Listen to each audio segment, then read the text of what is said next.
Hello everyone, this is Jamie. I am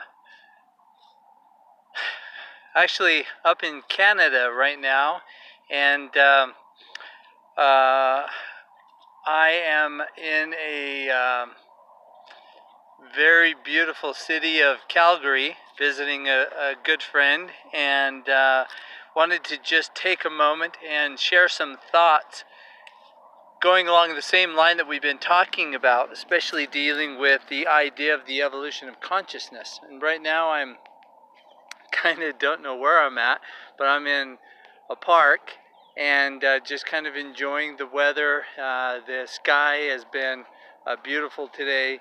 There's certainly been a lot of sun, and grateful for it.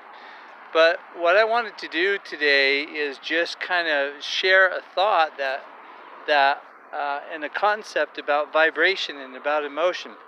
And one of the things that I'd like to do is kind of give you an analogy here. You know, a lot of people, when they view the world through perception. And I like the idea of this analogy that I'm going to share with you.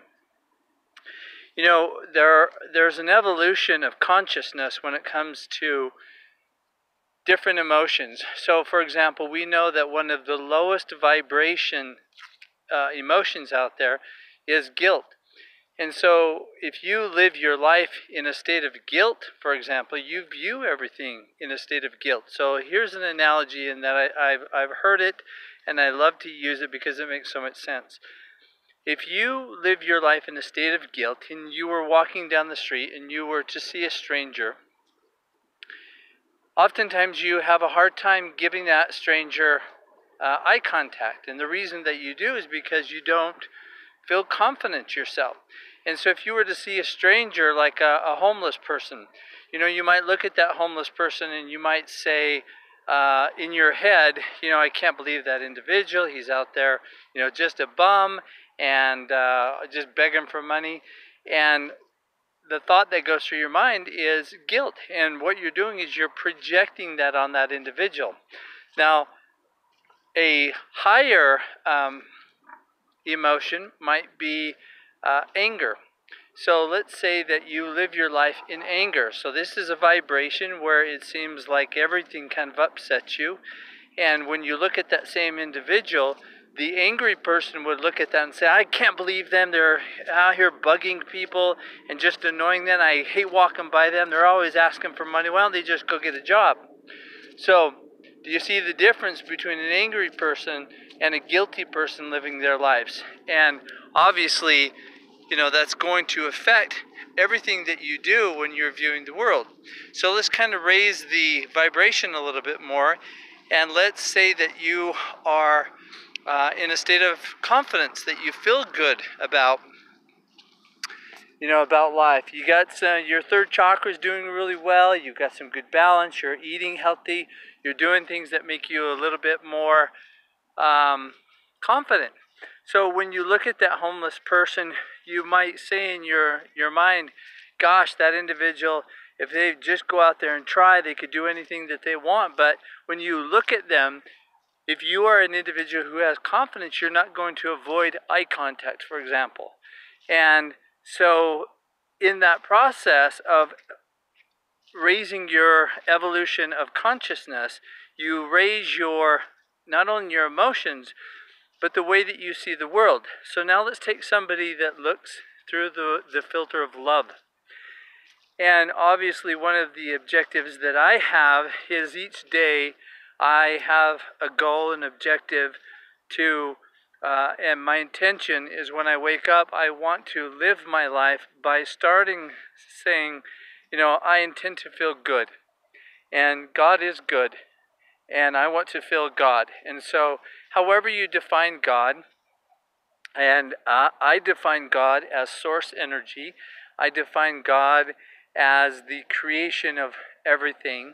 And so an individual that has that vibration is going to see that homeless person, and they're going to look at that individual with compassion. And that might be the moment where you might want to you may or may not want to give them money, but when you're looking at them, you're thinking, you know, that individual must have a great story to tell, because nobody starts out homeless. Nobody starts out, you know, the beggar on the street. They were little children. They were born by somebody. They entered this world, and things happened to them. And sometimes things that happen to them are very traumatic. And when you look through the filter of compassion and you look through the filter of love, you look at people differently. You look at their stories and you wonder, gosh, it would be interesting to find out what that person's been through. And so I encourage all of us to focus on raising your level of consciousness, raising your vibration. And it really is a choice. There is a choice that we have in everything that we do. And there is an intention with everything that we do. And that intention determines your filter, determines how you're going to view the world. So I'm going to go back and enjoy dinner. And I'm going to go back and spend some time with my friend. And hopefully this message will resonate with some of you. And if it doesn't resonate with some of you right now, hopefully it will. But one thing that I would just send out a loving message to, maybe just look with kind eyes. And I love that saying. That was an old saying by Dr. Maxwell Maltz, where he said to just look at people through kind eyes, because you never really know what their history is. And when you wake up in the morning with the intention of wanting to feel good and knowing, however you define God, that you want to be able to define that goodness within you, that's a good vibration. And when you're feeling good, the law of attraction allows other good feelings and good things to happen to you. So I appreciate that. I will talk to all of you tomorrow, and enjoy your evening. Thank you very much. We'll talk to you all soon.